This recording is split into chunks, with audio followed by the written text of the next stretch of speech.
Phen, Cambodge. C'est là que dans les années 1991-1994, Sandra Rousseau parcourt le pays en mission pour Médecins sans frontières et constate alors les conditions de vie déplorables de beaucoup d'enfants.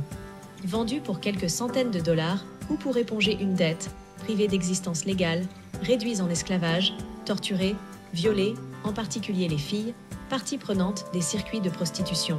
Commence alors à germer le projet de Ptea Clara, la maison de Clara, nom de sa fille adoptive, qui finira par voir le jour en 2009 dans la province de Kandal, au sud de la capitale cambodgienne.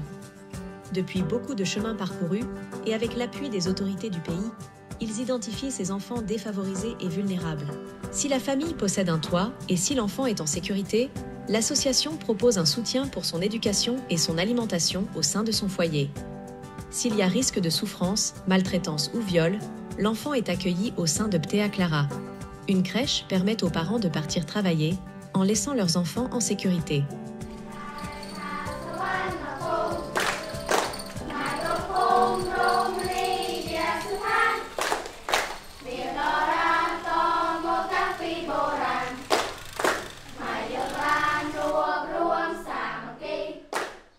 Ptea Clara, c'est la maison de Clara, la maison des enfants.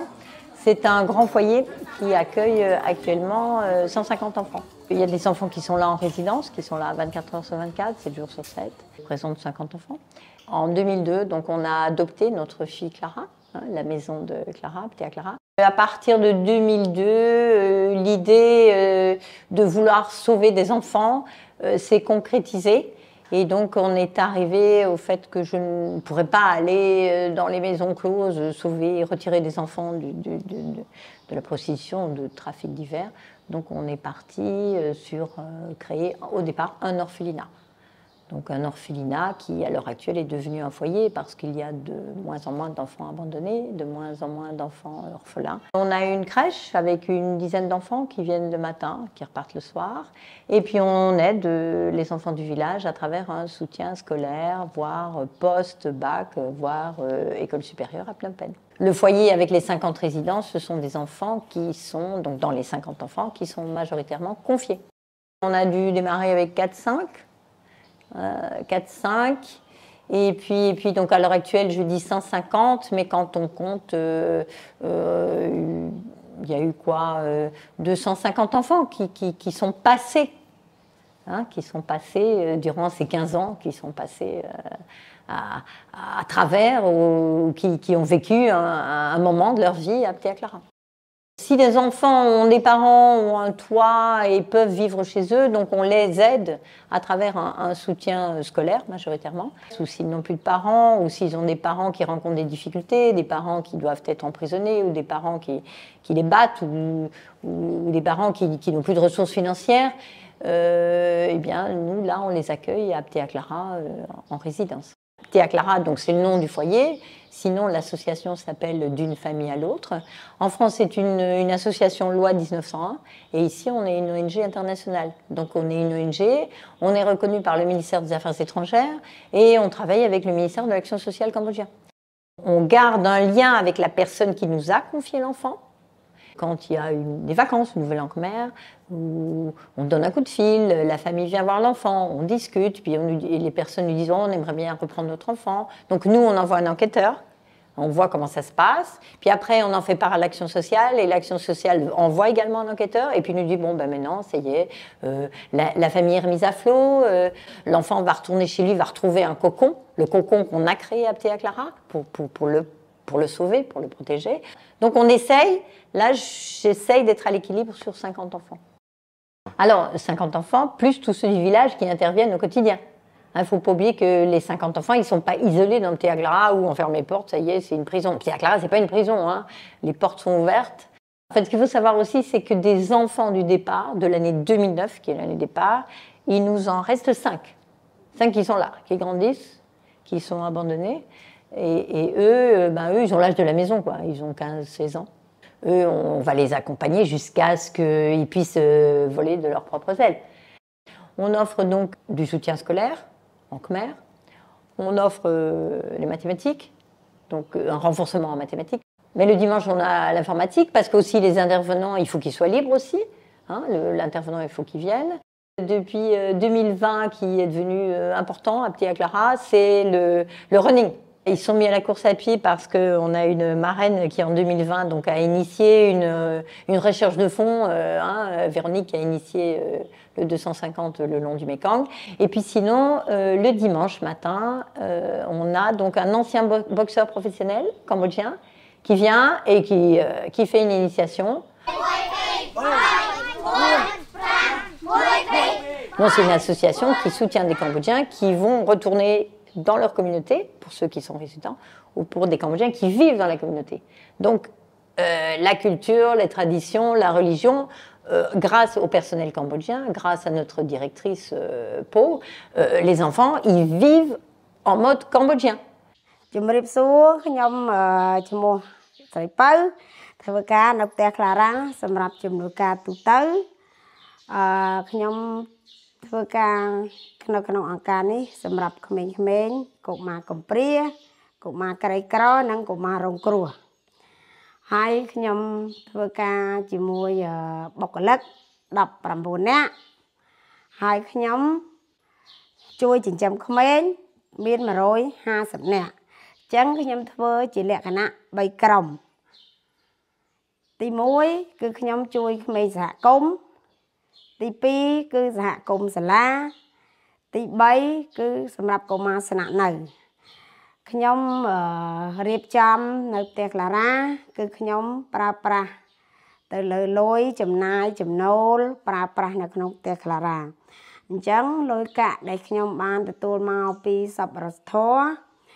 Les enfants qui sont ici, ils participent aux tâches ménagères. Parce que sinon, ce serait pas vivable. Puis on n'a pas un personnel non plus qui pourrait tout faire. Et le ministère de l'Action sociale nous demande aussi de préparer ces enfants à retourner en communauté. Je vois que dans la maison, dans les résidents, on est sur l'équilibre 50% de gars et 50% de filles qui vivent au quotidien ensemble. On va dire que les activités commencent par être ludiques et puis petit à petit, ça devient une obligation, quoi. Tous les jours, tu prends ta douche, tu laves tes vêtements, tu les mets à sécher. On est vraiment très très content de Petit Clara parce que 15 ans, moi je ne m'imagine pas. Quand j'ai démarré, j'ai dit mais je ne suis pas toute seule. Il y a mon mari, on est un cofondateur, on a une association en France, on a tous les membres du bureau, tous les bénévoles qui nous aident à faire fonctionner ça. Puis en même temps, les donateurs, les parrains qui participent au bon fonctionnement de cette ruche. Donc on va dire que le bilan, il est très positif, dans le sens où nous, ce qu'on voulait, c'était... notre association s'appelle D'une famille à l'autre, et on a décidé à un moment de rester à taille familiale. Good morning. My name is Anodam. I'm 20 years old. Now I'm studying at University of Royal University of Phnom Penh, Department of Math. I'm very happy for Petit Clara for support my study and help my family. If don't have Petit Clara support me, I'm not sure like that. I'm not have studying. I'm not to continue at university. I study at Petit Clara. I was 7 years old to 19 years old. I'm doing a teach math of a student at Petit Clara.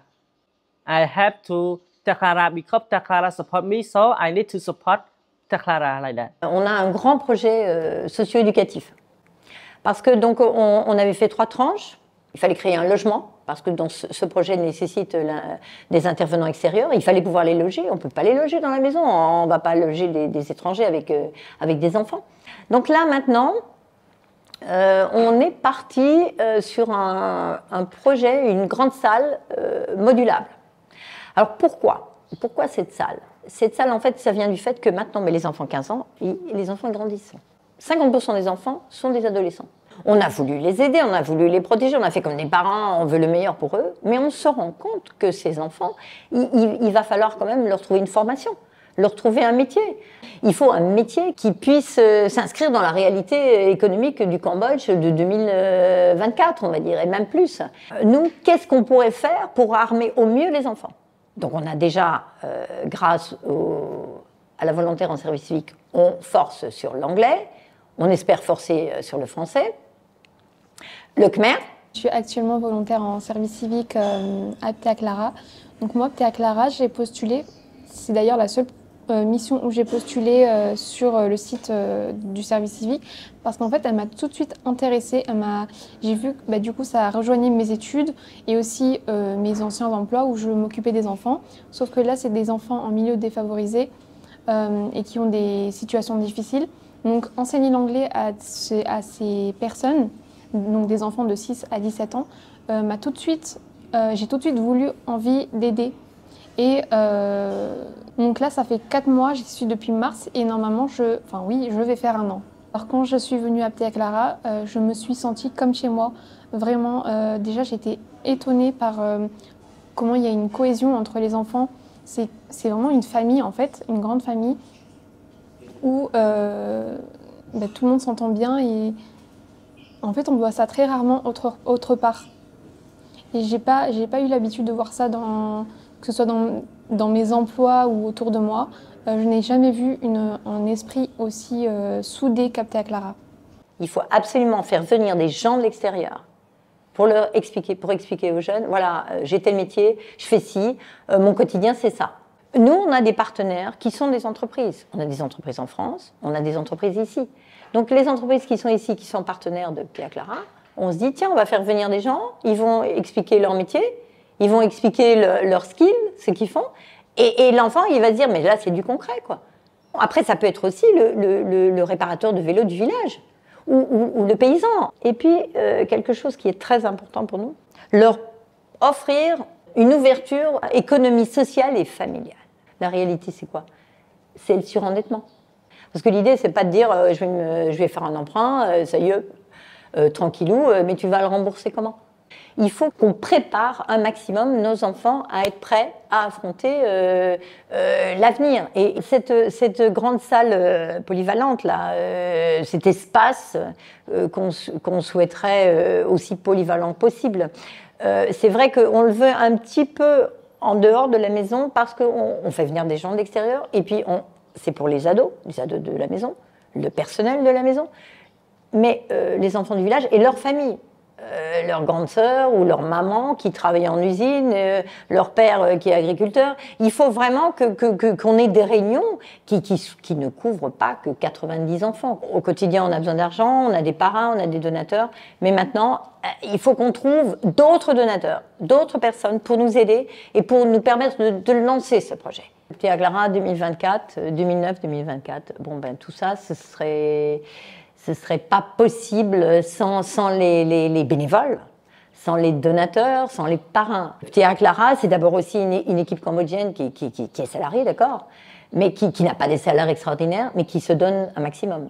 Ce sont des gens, des Français pour le moment majoritairement, mais de plus en plus de Cambodgiens sensibilisés qui se disent mais vous faites quelque chose pour nos enfants, on va vous aider.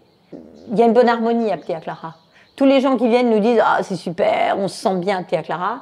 Et donc, moi, j'ai juste envie de dire merci. Merci à tous ceux qui, depuis le début, ont cru en nous, nous ont fait confiance, nous ont aidés, nous aident encore. Et j'espère que on va trouver de nouvelles personnes pour continuer à ce que cette aventure ne se termine pas comme ça en 2024. Mais il n'y a pas de raison qu'elle se termine en 2024. Et puis, Ptea Clara, c'est quand même de l'humain avant tout. C'est des enfants. C'est une histoire humaine.